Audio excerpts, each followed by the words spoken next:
नमस्कार, मैं हूं आपके साथ आस्था कौशिक।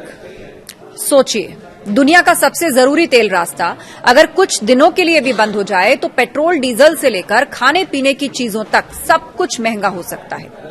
यही डर एक बार फिर आज हॉर्मूज जलडमरू मध्य को लेकर पूरी दुनिया में है, क्योंकि अमेरिका और ईरान के बीच बढ़ता तनाव अब सिर्फ दो देशों की लड़ाई नहीं रहा, बल्कि ये ग्लोबल संकट बनता जा रहा है। अमेरिका और ईरान के बीच तनाव एक बार फिर से खतरनाक मोड़ पर आ चुका है। दोनों देशों के बीच में सैन्य कार्रवाई और जवाबी हमलों ने पूरे मिडिल ईस्ट को चिंता में डाल दिया है। अमेरिका और ईरान के रिश्ते कई दशकों से तनावपूर्ण ही रहे हैं। दोनों देशों के बीच में परमाणु कार्यक्रम से लेकर इनका क्षेत्रीय प्रभाव और सैन्य ताकत को लेकर लंबे वक्त से विवाद चल रहा है। हालिया तनाव के दौरान दोनों पक्षों ने एक दूसरे पर हमले किए और अपने सैन्य ठिकानों को निशाना बनाए जाने के दावे किए। इससे यह डर और बढ़ गया है कि कहीं यह संघर्ष एक बड़े क्षेत्रीय युद्ध में न बदल जाए।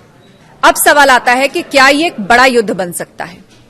फिलहाल सबसे बड़ा सवाल यही है कि क्या अमेरिका और ईरान सीधे बड़े युद्ध की तरफ बढ़ रहे हैं। विशेषज्ञ मानते हैं कि दोनों देशों के लिए संघर्ष को नियंत्रित रखना जरूरी है, क्योंकि लंबा युद्ध पूरे क्षेत्र को अस्थिर कर सकता है।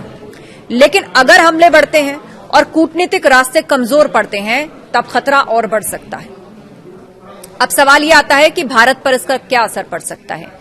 भारत अपनी ऊर्जा जरूरतों के लिए आयातित तेल पर काफी निर्भर है। खाड़ी क्षेत्र में कोई बड़ा संकट पैदा होता है तो भारत के लिए भी तेल की कीमतें और सप्लाई सुरक्षा महत्वपूर्ण मुद्दा बन जाती है, और ये पूर्व में हमने देखा भी है। हालांकि भारत लगातार अपनी ऊर्जा आपूर्ति के जो सोर्सेज हैं उनको डाइवर्स बनाने की कोशिश भी कर रहा है, लेकिन मिडिल ईस्ट की स्टेबिलिटी अभी भी बेहद अहम है। अमेरिका और ईरान का यह संघर्ष सिर्फ मिसाइलों और सैन्य ठिकानों की कहानी नहीं है। इसके पीछे तेल, व्यापार और पूरी दुनिया की अर्थव्यवस्था जुड़ी हुई है। आने वाले दिन तय करेंगे कि यह संकट बातचीत से खत्म होगी या फिर एक बड़े वैश्विक संकट में सब कुछ तब्दील हो जाएगा।